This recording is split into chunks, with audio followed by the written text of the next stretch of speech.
So Lex, you spent some time in GZW and then you moved over to AEW. Talk to me about the Varsity Blondes, man. What did you learn wrestling in that tag team? Anything you picked up in your time there? The one of the greatest things, maybe one of the worst things as well about AEW was just the utter amount of creative freedom that we had. I mean, we had so much that, of course, as wrestlers, we think our ideas are so great, and then this is what we're gonna do. And I remember Tony, coming up to me like, "Hey, like, I'm putting you and Griff together." I look at Griff, and we actually were on the same flight to work that day. And I looked at him and I thought, you know what? I could see us tagging. And lo and behold, we get to the building that day. Tony says, "Hey, I want to put you guys together. We'll just call you the Blondes for now." And I thought, the Blondes? Well, that Yeah. has a nice thing to it. But I was like, we need a little something extra. We need put a little something into it. And then, I took in, I think Griff was doing some sort of like, collegiate Ivy League athlete gimmick at the time. And I had very fond memories of playing high school football growing up as one of the greatest times of my life. And I knew Griff was an athlete as well. And I thought, well, there's a movie called The Varsity Blues, Hmm. and we're the Blondes.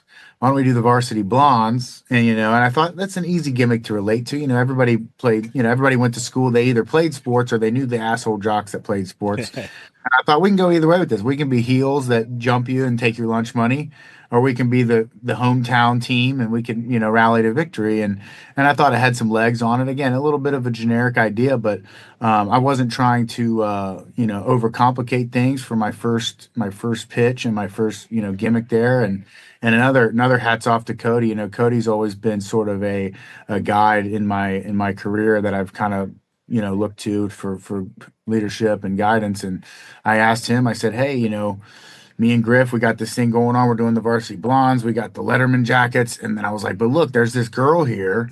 She's already in blue gear." I'm like, "Can we?" And she's like a national champion cheerleader. Cheerleader. I'm like, Yeah. "Can we please just like have her come out and do a couple round offs in our entrance, and then like if she fits, we'll just put her in the group." And then, of course, Tony didn't like it at first, and then like Cody was like, "No, no, this is great." And then it was actually QT Marshall that really like choreographed it and made it look real good for us, and really got the okay for us. So a lot of help from him too. When I was over there, he's an excellent human being. So it all came together, and that was like my first pitch. And to like get your first pitch like to be approved, it's always a good feeling to be like, "Oh, okay, maybe my ideas aren't too bad after all." It seems like unless it's something happened that we don't know, it seemed like you were, it was a pretty amicable split. You did your time in AEW, and then what? I guess I'm going to say, like, what was the time, or when did you realize that, like, okay, I've done this here, but I think I want to move on and like take my career to another level and see what's over on the other side. Yeah, I think that things started to look a little grim when they sort of removed Julia from the group. I thought she was a very imperative part of it. But at the same time, I was confident in mine and Griff's abilities. So I thought, why don't we change course a little bit and get away from the generic babyface and transition into a little bit more of like a rock and roll sort of fuckboy, kind of group, where we're just like real sexy guys. So then we were gonna do like the blondes or whatever, and then there was a tag team that we wrestled, and they came and like trademarked the name Varsity and stole it from us. So then we were no longer the Varsity Blondes. We were just the Blondes. And then it just kind of seemed like they were running out of, ideas for us. And then it just, it started to, the writing was on the wall. I think also Griff got hurt at that time. And so I was doing a lot more singles on Dark and sort of starting to find myself again. And whenever and the beauty of AEW too is that when you weren't being used, you had access to go and do the indies and to experiment and try new things. So I took very full advantage of that, and I tried to stay booked. Even if I wasn't booked on TV, I had something going on the weekends and stuff, and so I was always traveling, staying busy, and that's where I started to find myself.